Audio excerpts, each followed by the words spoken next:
They said that the medical reason was I had a reverse club foot, and I still have not figured out what a reverse club foot is.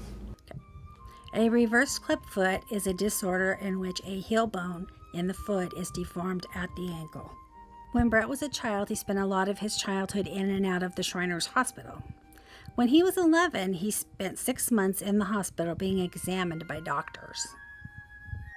They used to film me with like home movie films and would show other parents what could be done if their child had their leg amputated. And I just thought it was normal that you would be in your undergarments and walking up and down stairs and running down the hallways, and then to come find out that no, they didn't do that to everybody because they were using these as training films. Brett spent those 6 months recovering from a second amputation in which his bone was growing through his skin. He also underwent different tests to determine his capabilities.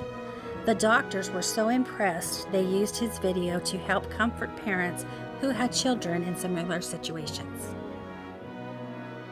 I got out of high school, and I knew you couldn't be a street officer until you were 21, so I went to college and signed up for college criminal justice classes. And then I met one of my friends. He told me he was a county sheriff cadet, and I said, well, how do you do that? And he goes, well, you go talk to the guy at Tulare County Sheriff's Office, and they'll see if you qualify. I went there and made an appointment, talked to the guy, and we started talking. Everything was good until he asked me if I had anything physically wrong with me, and I told him I had an artificial leg. And he used some colorful metaphors that I can't say on the deal, but he basically told me to get out, and that I would never be a law enforcement officer. And I just, here I am thinking that I'm gonna, I got all these classes that I got to take at college, and and it's like, well, why am I going to take them if I can't be a street cop? It's pretty hard when your brother's going through the classes that you're going through, and it's like, wow, you're doing what I want to do, and I can't do it. But then they passed that bill that says that you could be, that you can't discriminate against them if they can do the job. The Americans with Disability Act of 1990 was a bill introduced into the House and Senate in 1988. On July 26, 1990, then President George H.W. Bush signed the bill, bringing a new era for people who wanted to work but otherwise could not. This paved the way for Brett and his dreams. They didn't have to prove that it hindered you. Now you have to prove that my disability hinders me.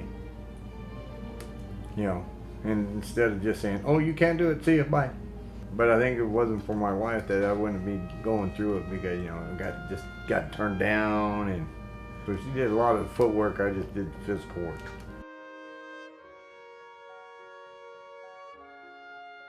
Brett and his family had to go all the way to the California Supreme Court to try to see if Brett could make his dreams come true. There were many hurdles that Brett had to overcome. Lawyers and doctors alike kept denying Brett's claims that he was able to perform the feats they said he could not. When asked if he could climb stairs, Brett answered he could, but the doctors denied his claim and refused to let him prove it.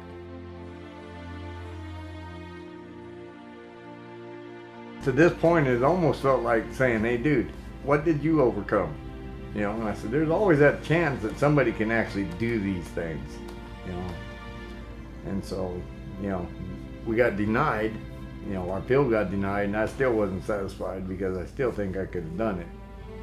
My wife went down and talked to the senator that my mom knew. They made a meeting that they went and told us that they couldn't do anything until I got denied, on paper. So as soon as I got officially denied, we started suing the state. Brett had to jump through more hoops, and finally, the last thing he had to do was see a doctor. Got to the doctor and he denied me. It's like, what are you denying me for?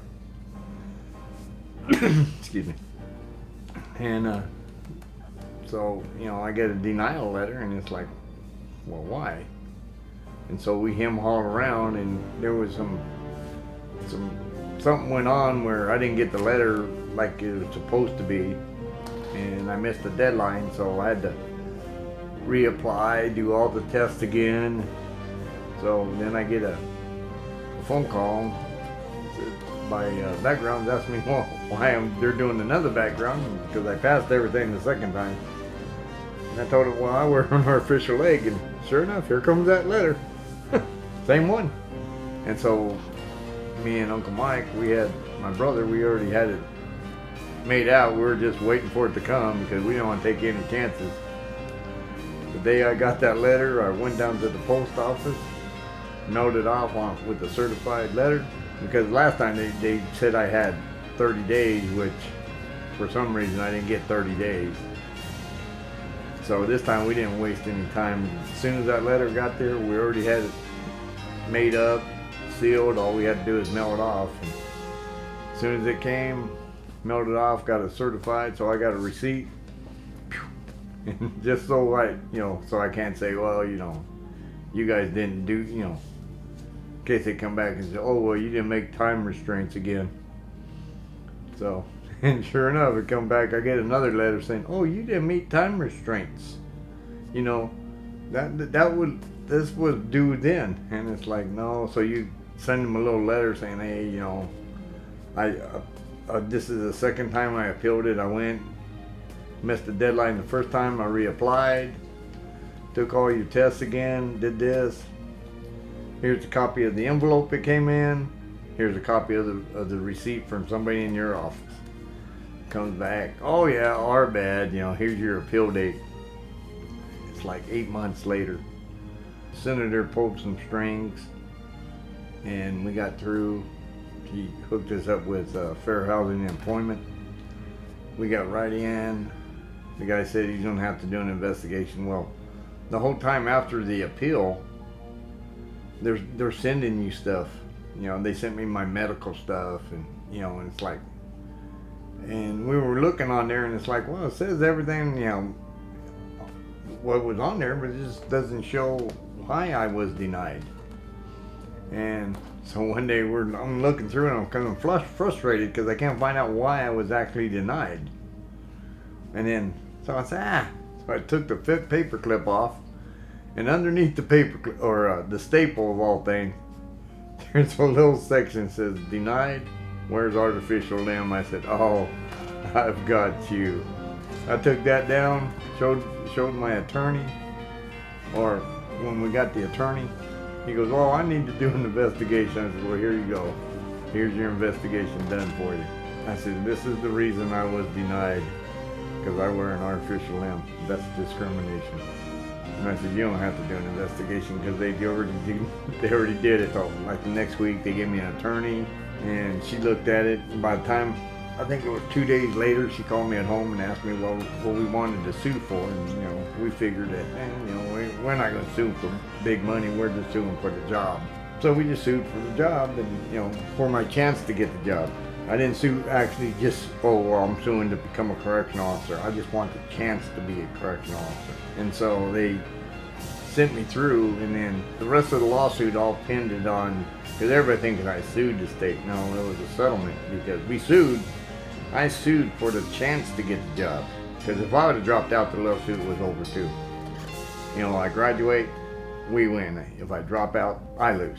So it wasn't like they gave me the job, they just gave me the same chance they gave everybody else, but without having to go through all the doctors, because everybody takes this amount of tests, and they go to the academy. I take those same tests, and it's no, you can't go, and it's like, wait, I took your test. Well, I know, but you have an artificial leg, but it doesn't say I can't have an artificial leg. It just says pass these tests, and you get to go to the academy. I passed those tests twice, and I still don't get to go. So that's why we sued. Brett won his case and went to the academy where he excelled. He even received the True Grit Award voted by his peers and supervising staff. Brett has worked for Avenel State Prison for over 25 years and still has a few more years under his belt. Cliche, is never give up, and it's true. If you give up, you'll never know what could be. You'll always wonder, well, what if I? Never give up, and you'll never have to wonder what if I. Because if you fall, you can always get back up. And then you know for a fact